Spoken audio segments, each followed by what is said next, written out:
Bagaimana kita bisa membangun desa-desa yang mandiri?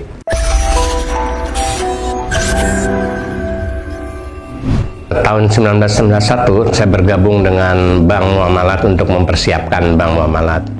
1 Mei 92 Bank Muamalat beroperasi, saya diminta memimpin untuk operasional, dan 92 di situ saya coba menyiapkan lembaga keuangan mikro yang namanya BMT, dibantu oleh Bank Indonesia.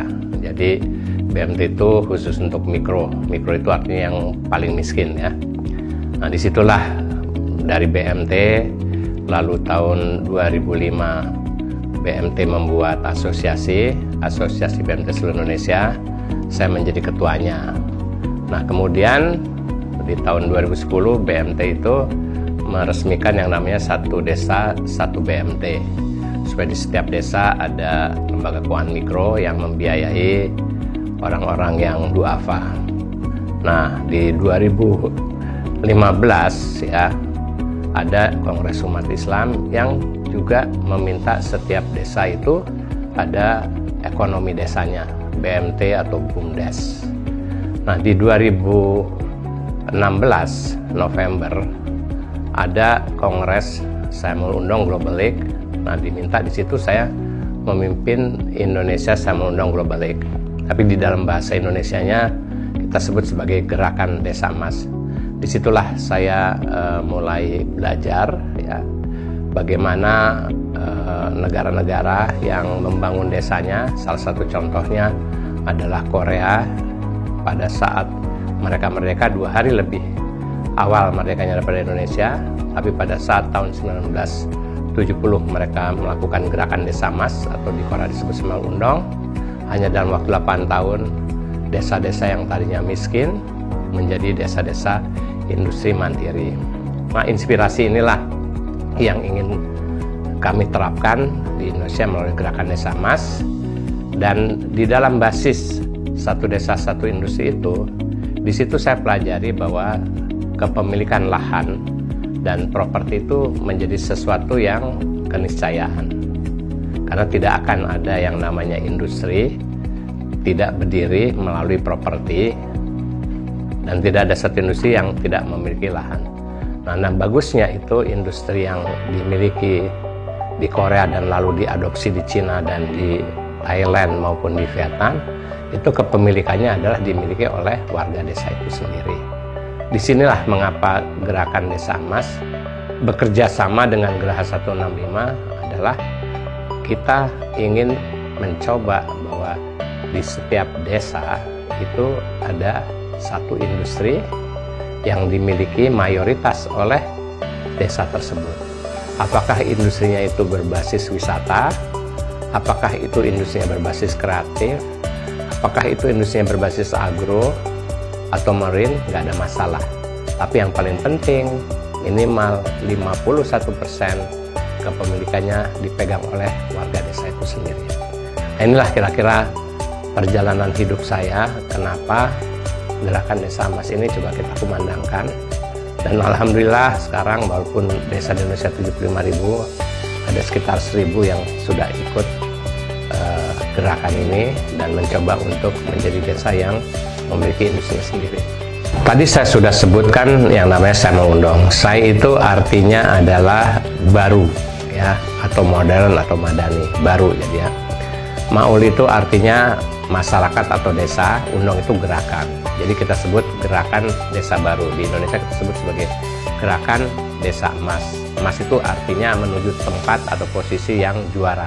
Atau emas itu bisa juga disingkat entrepreneur, mandiri, adil, dan sejahtera.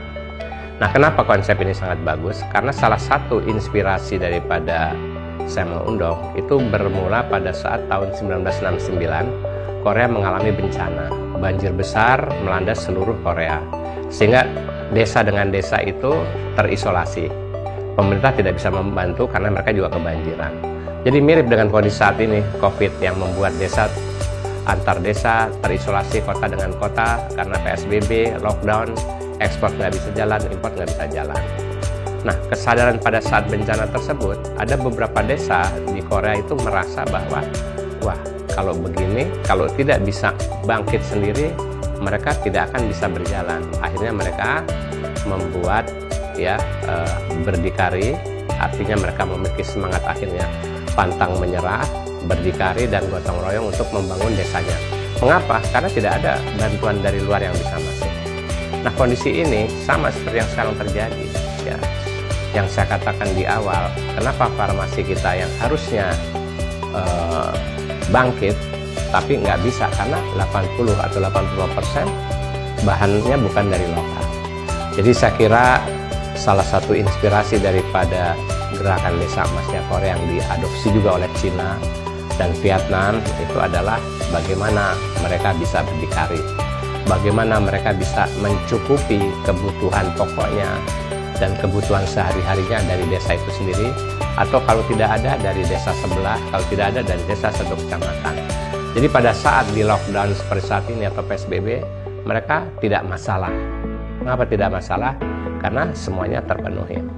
Ambil contoh ekstrimnya lah, desa di Banten, desa Baduy, mau ada pandemi, mau tidak ada pandemi, mereka bisa mencukupi kehidupannya sendiri. Nah, poin besarnya, ya spirit daripada gerakan Desa Emas itu, bisa tidak kita, khususnya Indonesia, tidak tergantung kepada produk-produk dari luar, khususnya produk-produk yang memang menyangkut hidup hajat orang banyak, seperti ketahanan pangan, ketahanan energi, ketahanan air. Oke lah kalau produk-produk yang sifatnya teknologi, nggak apa-apa. Tapi yang kira-kira hajat hidup orang banyak dikuasai oleh kita sendiri. Dan krisis hari ini berbeda dengan krisis-krisis sebelumnya.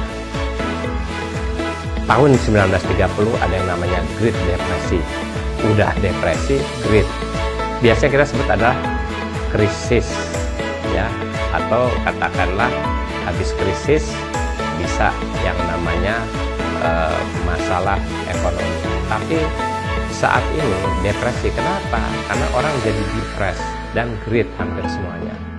Seperti saya sebutkan, Amerika saja negara adidaya kewalahan, ya.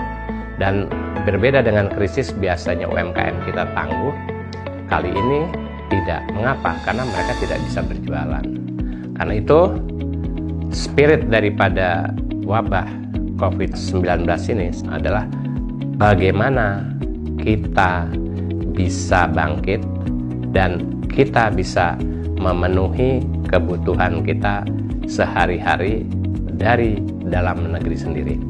Itu saja yang ingin saya coba jelaskan. Karena itulah Geraha 165, ya, dan juga gerakan Desa Emas bersama-sama ingin mencoba membangkitkan tiap desa memiliki industrinya sendiri, dan industri itu pasti terkait dengan properti. Gerakan Desa Emas bersama Geraha 165 ada 5 peta jalan atau 5 pilar kita biasa sebut, ya.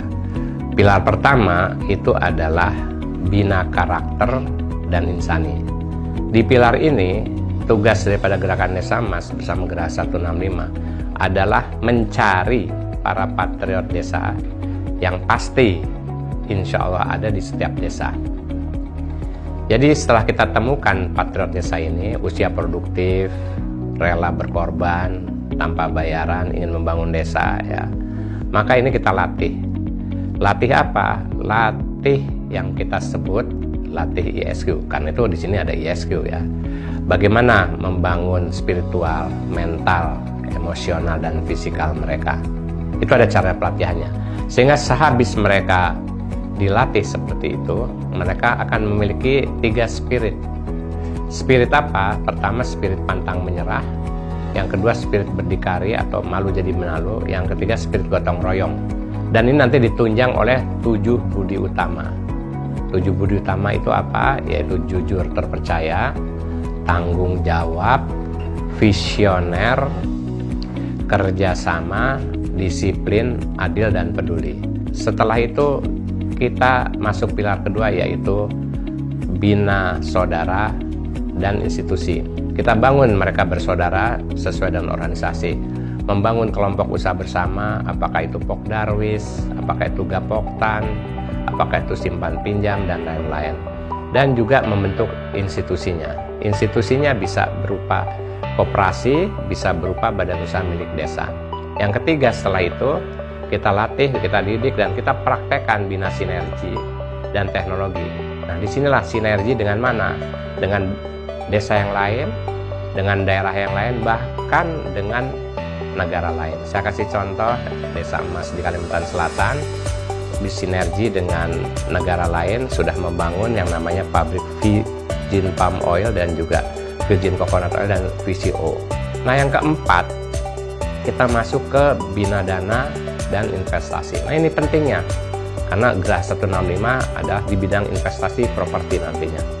Bagaimana caranya bina dan investasi? Ya, kalau desanya miskin, siapa yang mau minjemin? Karena itu mereka harus bisa selain swadaya juga swadana. Mereka harus bisa mengumpulkan dana sendiri, mau 1.000 perak, 10.000 ya. Di Indramayu, Desa Eretan, mereka jimpitan melalui ikan ya. Sehari 1.000 mereka sebut sebagai Sedino Sewu.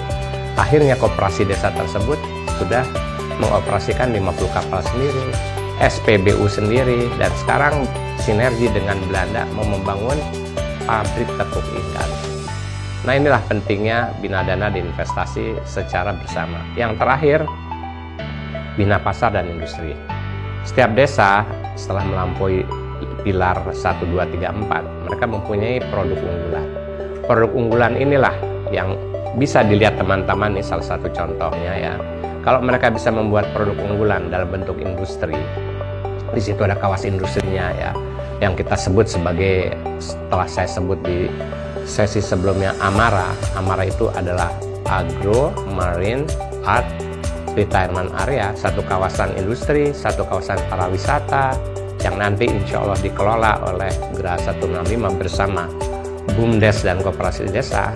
Maka insya Allah setiap desa atau gabungan desa-desa bersama yang memiliki kawasan industri, mereka akan selain memiliki nilai tukar petani, tapi mereka juga memiliki nilai tambah yang berasal dari industri yang dimiliki oleh mereka sendiri.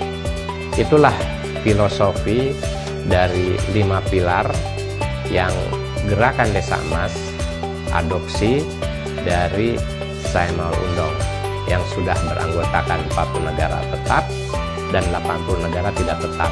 Jadi sebagai penutup atau kesimpulan, bagaimana kita bisa membuat desa emas atau kelurahan emas, dan kumpulan desa emas dan kelurahan emas ini akan menjadi Indonesia emas?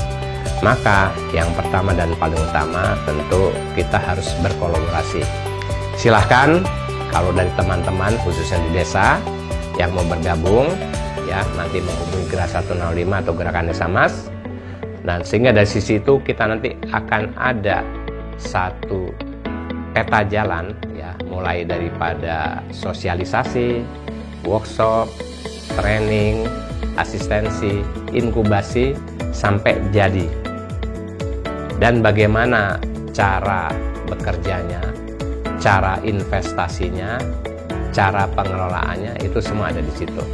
Bagaimana cara menjalankan 5 pilar, bagaimana menerapkan 7 budi utama ya, kita ada. Salam investasi.